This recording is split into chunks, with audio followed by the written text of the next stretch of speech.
নমস্কার, মুন ব্লগে আরও একটি নতুন পর্বে সবাইকে অনেক অনেক স্বাগত জানাই। সবাইকে জানাই শুভ সকাল। এখন অনেক সকাল, তো সকালবেলা উঠে গেছি, বাড়ির কিছু কাজ করব। আর মুনের বাবাও আজকে বাজারে যাবে না, এই কাজগুলো করতে হবে। তো পুরো পর্বটা সাথে থাকুন, আশা রাখছি ভালো লাগবে। আর যারা নতুন দেখছেন তারা চ্যানেলটাকে সাবস্ক্রাইব করে একটু সাপোর্ট করবেন আমাদের। এখন যে কাজগুলো করব, এই যে ড্রেনের জলগুলো ড্রেনটা কাটা হবে। এখন ড্রেনটা আর একটু ডিপ করে কাটলে এই জলটা আর জমবে না, বসে যাবে।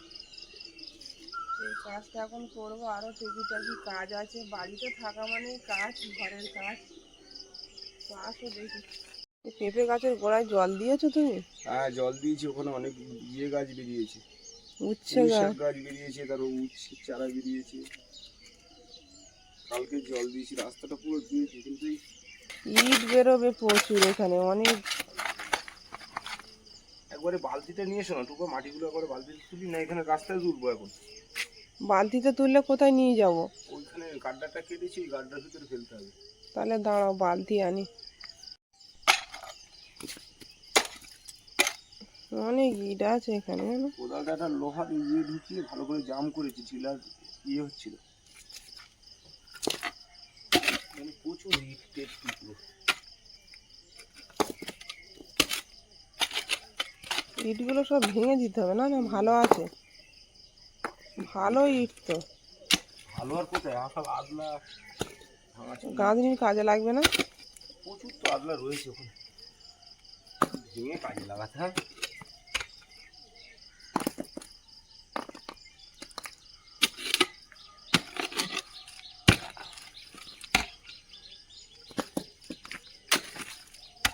এই ইটগুলো আগে আমাদের ঘর ছিল, ওই যে জায়গাটা বিক্রি হয়ে গেছে, ওই জায়গাটা ঘর ছিল। তো সেইখানকার ইট এগুলো, অনেক বছর হয়ে গেছে। এখানে পেতে দেওয়া ছিল, সব বিছানো ছিল।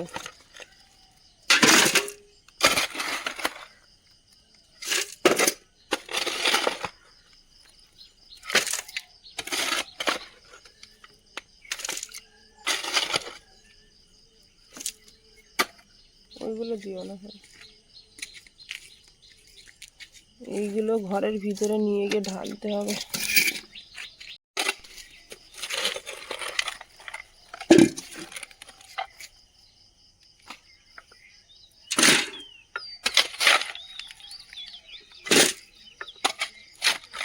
তো কাঁকড় মাটি ভর্তি গো,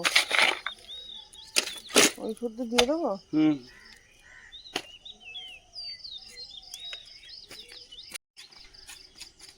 মাটি বওয়া শুরু হয়ে গেছে সকাল সকাল।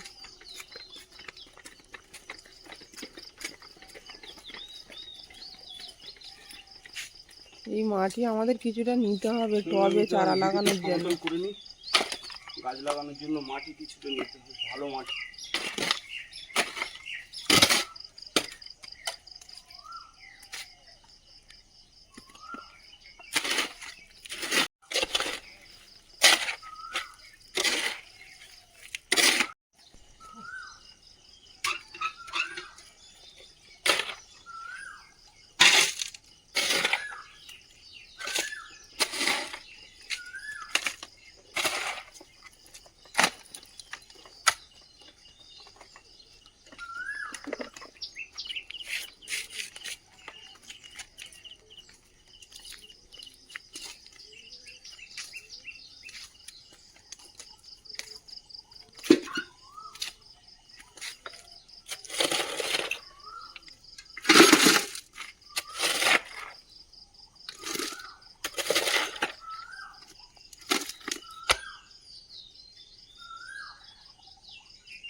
সকালবেলায় বসন্তের কোকিলের ডাক শুনে মনটা ভরে যাচ্ছে। ভোরের আলো ফুটবে।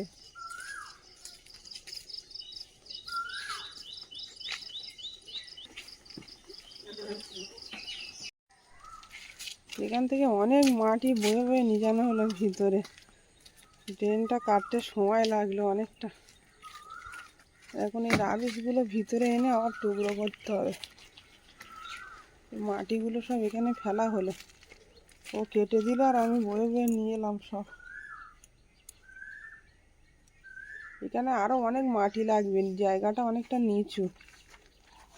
ওদিকে মাটি অনেকটাই ফেলতে হবে, না হলে জল এইদিকে ঢাল করে এইখানে পাইপ লাইন করে ড্রেনে জল নিয়ে আসতে হবে। লোকের জায়গায় তো জল দেওয়া যাবে না, ওই লেভেলে মাটি ফেলতে হবে। এই ধারে ড্রেন ফ্রেন কাটলে অনেক মাটি বেরিয়ে যাবে। ঘেমে চান একেবারে, খিদে পেয়ে গেছে না? রাত্রে ভাত বেশি করে চাপিয়ে রেখেছিলাম। জল ঢালা ভাত খাবে? ভাত গরমের সময় একটু পান্তা ভাত খেলেও হবে। ওগুলো এক বালতিতে ভরে নাও, একেবারে চলে আসুক।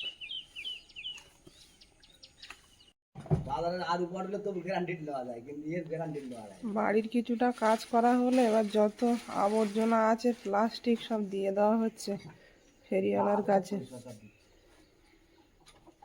যতটা জঙ্গল কমানো যায়।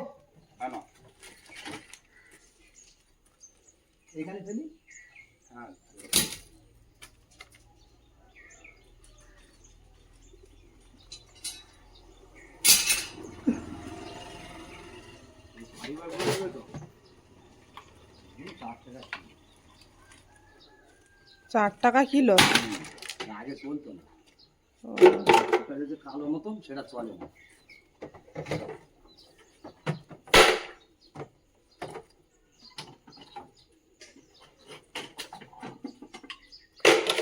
যেখানে যা আছে বাতির জিনিস লাগবে না সব দিয়ে দাও তোমার কিচেনে।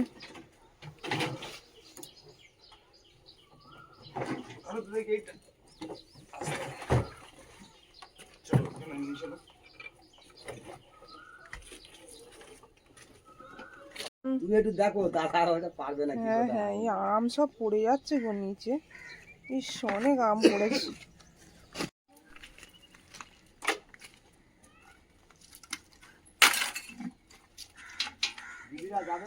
দিয়ে দাও, ওসব থালা লাগবে না। এবারে নেবো না, পরের বার আবার নেবো। আমি এখানে 24 ঘন্টা আমার দাদা ঘরে, এখানে সাহেদ আলী বলে নাম, মোটর ভ্যান নিয়ে আসে, আর একটা জালি ভ্যান নিয়ে আসে, খাতা ভ্যান, আর ও পাত্তায় ঘুরে আসে। দিদিদের ওখানে মাছ চড়া ছিল, তা সেই পুকুরটা ছেঁচা হবে, যার মেশিন সে বলছে তেল নিয়ে আসতে। তেল আনতে যাচ্ছ? যাও। আর এখন মেশিন বসালে কত বেলা হবে ছেঁচতে? বেলা হয়ে যাবে না? এবার কি মেশিনটা আনতে হবে? ঠেলে ঠেলে আনতে হবে? মেশিন এখন তুলে নিয়ে আসতে হয়, কি ফ্যানে করে নিয়ে আসতে হয়, যেতে হবে ওখানে। ও, এ তো অনেক ঝামেলা। তুমি 1 লিটার তেল নিয়ে এসো, তেলটা ওই জন্য নিয়ে এলাম। 1 লিটার তেলে ছেঁচা হয়ে যাবে, অল্প জল আছে তো। চলো যাই, রোদ বেড়ে যাচ্ছে তো। দিনটা এখন আবার ওই প্যান্ডেলের কাপড় কাচতে বললো, তুমি তেলটা এনে রাখতে লাগো, আমি যাচ্ছি। আসবে বলেছে না, আমাদের যেতে বলেছে। না না, এবার ও তো বিক্রি করবে না, বলে যে ছোলা দিয়ে ধরেছে মানে। ছোলা দিয়েছিল আর ও গাছে ছিল পাখিটা, এবার ছোলা দেখিয়ে সে লোভে পড়ে মানে খেতে এসছে, আর ও পেছনটা বলছে মশা পাখি তার। হ্যাঁ হ্যাঁ, আবার ধরেছে যখন বলে ছাড় ছাড় ছাড়, আর আমি বলি টিয়া পাখিটা কোথায়, বলে কিয়া কিয়া রং করছে, কি রং করছে, মানে ও কথা শুনতে চাই। আর তুমি বারবার ওই জন্য ওখানে চলে যাচ্ছ।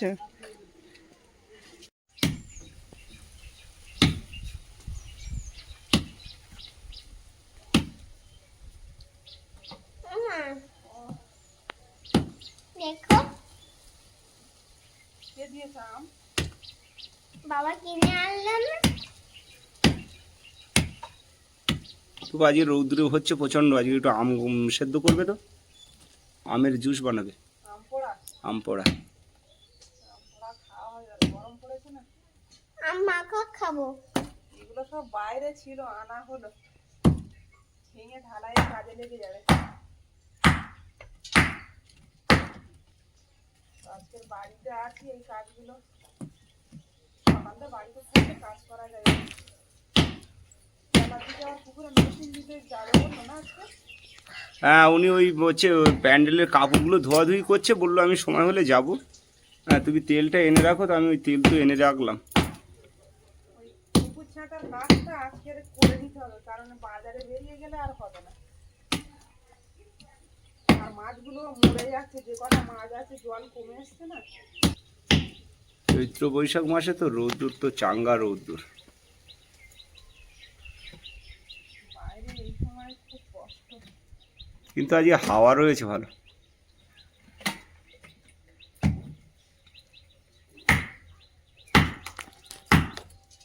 ঠিক হচ্ছে নাকি? হ্যাঁ ঠিকরে ঠিকরে আসছে তো।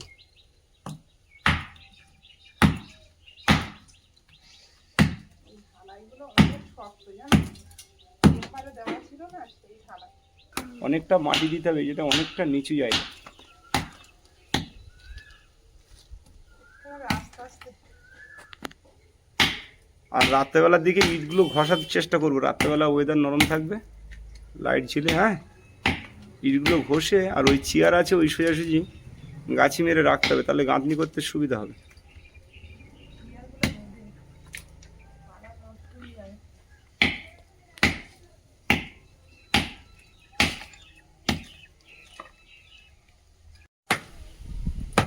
বাড়িটা একদম তিল তিল করে গড়ে তুলতে হচ্ছে।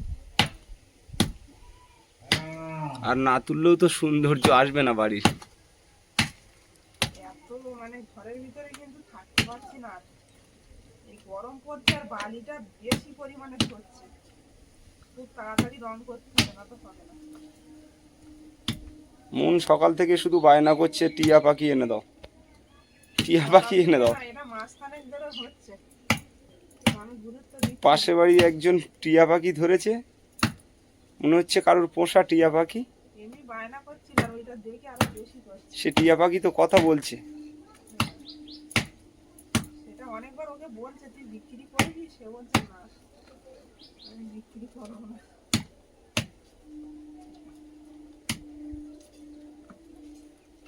ও পুষে ধরেছে, পুষবে বলে ওকে।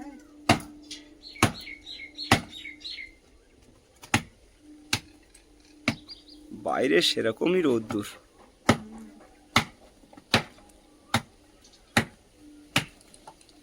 সকালবেলা পান্তা ভাত খেয়ে কাজ করা হচ্ছে, বিকেলেও খেতে হবে। হাওয়াটা রয়েছে বলে কাজ করতে পারছো, রোদ্দুর যতই থাকুক হাওয়া চলছে ভালো।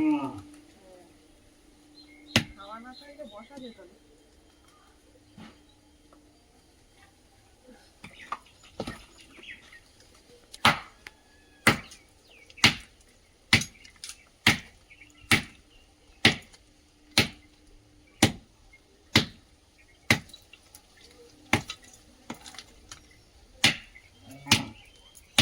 সকাল থেকে এই ড্রেনটা কাটা হলো, ড্রেনটা এখনো কেটে কমপ্লিট করা হয়নি, আরও মাটি কাটতে হবে, দিয়ে দুই সাইডে গাঁথনি করে উপরে স্ল্যাব বানিয়ে স্ল্যাব দিয়ে দিতে হবে, না হলে কোনো গাড়ি ঘাড়ি রাখাও যাবে না এখানটায়, সাইকেল কিংবা গাড়ি। বাড়ির সামনেটা একটু পরিষ্কার না থাকলেও ভালো লাগে না, কিন্তু এইটা ড্রেনটা না করা অবধি উপরে স্ল্যাব চাপানো যাচ্ছে না। মন কেঁদে কেঁদে টিয়া পাখির জন্য এখন টিয়া পাখি আঁকতে বসে গেছে। দেখি হাতটা ঘোরাও আর এদিকে ঘোরাও, দেখি কেমন এ করছে। উঠছে পাখিটা, বাহ। টিয়া পাখি একটা পুরো আঁকা দিতেই কমপ্লিট। হবে। হ্যাঁ। পাখির পা পাখির পা দেখা যাচ্ছে না। মনের জন্ম মানে উড়ছে বলে পাখির পা দেখা যাচ্ছে না। হুম। আচ্ছা আচ্ছা। বলছে জন্মদিনে আমার একটাই তোমার দাবি, কোনো কেক টেক কিচ্ছু লাগবে না, আমাকে একটা পাখি দিতে হবে, সেটা 1 মাস আগে থেকে বলে রেখেছি। 1 বছর আগে থেকে। আচ্ছা ঠিক আছে, পাখি দেওয়া হবে, তুমি ভালো করে পড়াশোনা করো। বললাম কিছুটা কাজ করে এত রৌদ্র এসে বসে গেছে, এখন আর হবে না বুঝলে, বিকালে আবার কাজ করতে হবে। অনেকটা ভেঙেছি ইট পাথর। আর কাগজ ফুল গাছ দেখি পিঙ্ক কালারের ফুলটা খুব সুন্দর হচ্ছে, দেখো ডালপালা ছেড়েছে, কিন্তু এই গাছটা ফুলটা ঝরে গেল কেন বলো না? এই গাছের এত কুঁড়ি নেই, কুঁড়ি ওই গাছে ছিল বলে ওইগুলো ফুলগুলো আবার করে ফুটছে। এই গাছে একদম কুঁড়ি নেই, দেখো এই 3টে গাছে একদম ফুলই নেই। তো কুঁড়ি থাকলে তাহলে ফুলটা হতো, ওই গাছে অনেক কুঁড়ি ছিল, সেই জন্য ফুলগুলো ফুটছে একের পর এক, বুঝতে পারলে।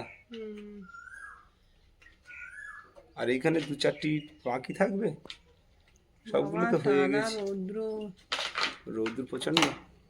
এ দেখো কোকিল এসছে, দেখো আমাদের বাড়ি, ওই চলে গেল। ওই দেখো অনেকদিন পর এসেছিল, আবার চলে গেল। কোকিলটা দেখেছে মনে হয়, আমি ক্যামেরা ধরে রেখেছি ওই জন্য দেখে চলে গেল, না কি বলতো? ও তো দেখলো আর দিকে, দেখতে আরে দেখলো দেখে চলে গেল সাথে সাথে। সচরাচর দেখা যায় না, ডাক শোনা যায়। এসছিল বাড়ি পরিদর্শন। দারুণ লাগলো, আমি একটুখানি দেখলাম আর দেখতে পেলাম না পুরোটা। বসন্তের কোকিলগুলো ডাকছে মন। এখন কটা বাজে, বেলা কত হয়ে গেছে বলো তো, এখনো ডাকছে ওরা। চট করে বালতিতে দিয়ে দিই, এখনো খাওয়া আছে, পরে মাটি ফেলে একটু রাখবো।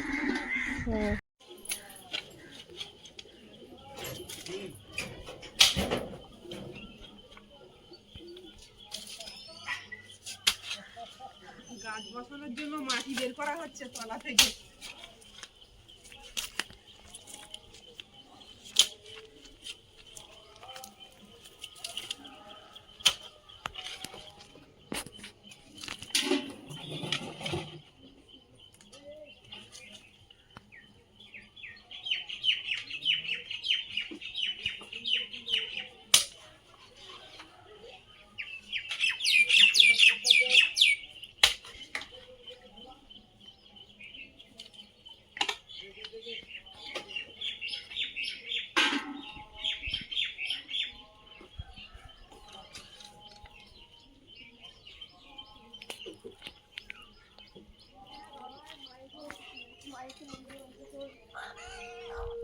বালতিটা খুলে বেরিয়ে গেছে, মাটি রয়েছে।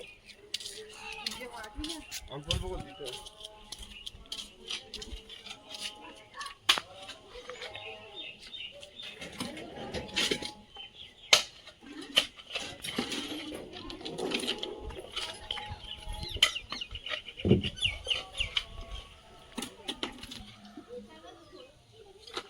এই বালতিটা ফুটো করা আছে তলায়।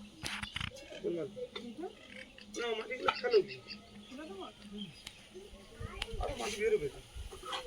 দুটো একসঙ্গে নিয়ে যাচ্ছে কেন, পারবে না? অল্প অল্প আছে, নিয়ে যাই।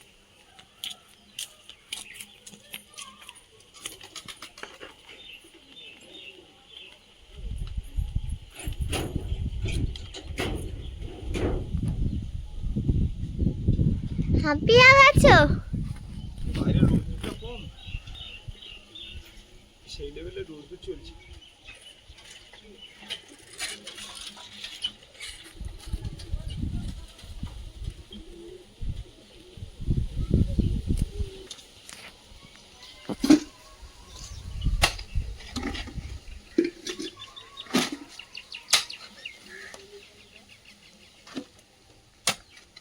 ড্রেনটা ডিপ করে কাটা না হলে জলটা জমে যাচ্ছে, এরকম তো জল জমবে না বলো।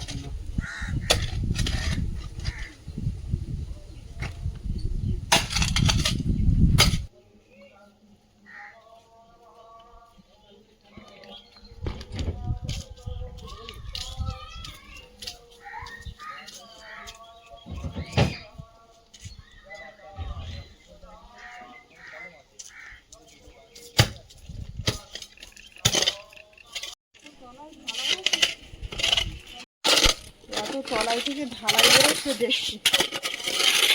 আর যাবে তলায় ডিপ করবে? ঢালাই ভাঙতে হবে তো। আচ্ছা থাক না, না হয়। বাড়ি থেকে অনেক কাজ করা হলো সকাল থেকে। মেন কাজ এটাই ছিল, ওই ড্রেনে জল ওখানটা পচে যাচ্ছিল প্রচুর। এখন আর জলটা জমার কোনো ভয় নেই বলো। না, জলটা জমবে না, যে অনেকটা জায়গা হয়েছে তো, জলটা টেনে যাবে। আর এই চৈত বৈশাখ মাসের গরমের রৌদ্রে তো এমনি জল টেনে যাবে। তলা থেকে নেওয়া হলো গাছ লাগানোর জন্য। টলির মাটি এখন কিনতে পারবো না, আর এখন বললে দেবেও না ওরা। ওর জন্য এই মাটিগুলো, মানে ওপরে তো সব খোলা ইট কুচি এসব মাটি নেওয়া যাবে না, ওর জন্য ওইগুলো ভিতরে দিয়ে এলাম। আর তলায় থেকে ভালো মাটি সব ভরা হলো। মাটিতে গাছ হবে কি জানি না। হ্যাঁ হ্যাঁ, গাছ হবে। ভালো মাটি না, এটা খুব সুন্দর মাটি। একটু ওই তোমার গোবর দিতে হবে, দিয়ে শুকাতে হবে।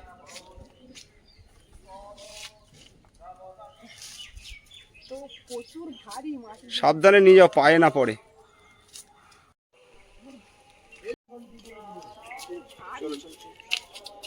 নিয়ে যাচ্ছে, তাও এত ভারী? না, না না ওই জায়গা করেছি।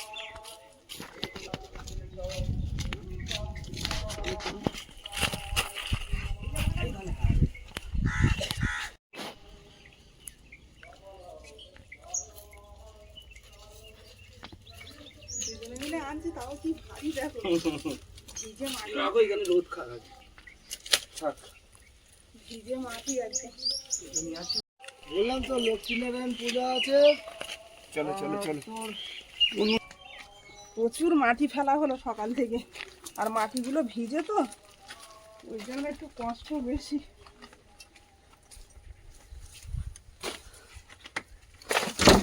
এই ওদিকে কতটা দিও না, ওখান থেকে মাটি কেটে নিতে হবে ওই পাঁচিলের ঢালাই এই সাইডে দেখো। ডবল কাজ করে লাভ নেই, মাটিটা বালতি সে ডান্ডা খুলে চলে গেছে, এত ভারী। তাই একটা সুবিধা হবে, মানে রোদে মাটিগুলো শুকনো হয়ে যায় বলো। তুমি এই সাইডটা এতটা করে দিয়েছো কারণ এটাতে মাটি কাটতে হবে আমার। কিন্তু 1 ফুট করে কেটে মাটি কেটে ওই রাব ঢালাই ফেলবো।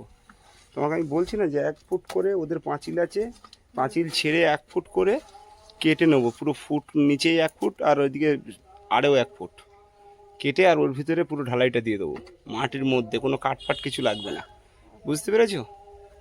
দিয়ে ঢালাইটা দিয়ে তার উপরে গাঁথনি করবো, ইটগুলো সব ঘষে নিয়ে।